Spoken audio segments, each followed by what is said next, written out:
Hi, I'm Gary Darmstadt. I'm the Associate Dean for Maternal and Child Health, and I'm a professor of pediatrics at Stanford University. I'm really happy to join you this evening. I'm so sorry that it has to be like this. So, I'm here to talk with you tonight about water and its importance. When you think about water, what comes to mind?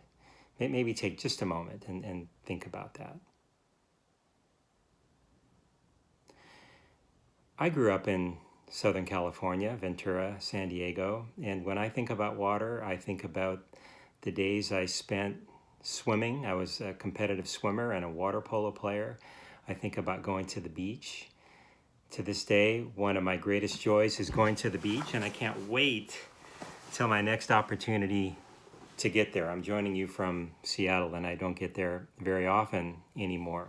When I graduated from college, I went to Belize in Central America to work for a small NGO and to set up agricultural training for poor kids there.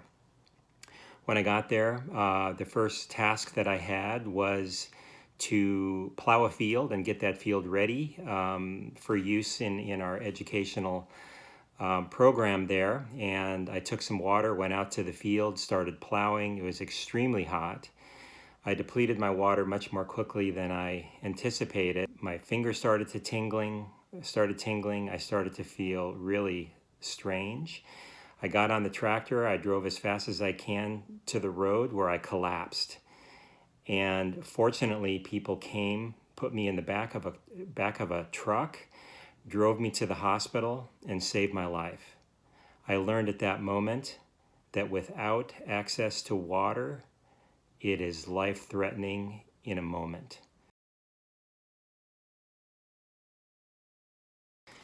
In Kenya, only about 60% of people have access to clean water, and about 30% have access to sanitation.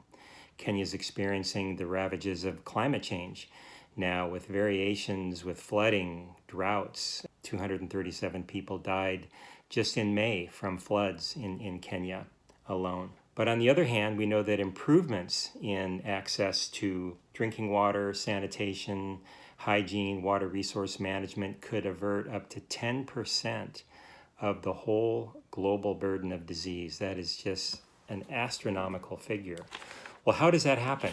Increased access to clean water, I would say, does three main things. One is you directly reduce your consumption of contaminated water. You reduce your exposure to infectious organisms, you reduce diarrhea, and you improve health. That's a very direct one.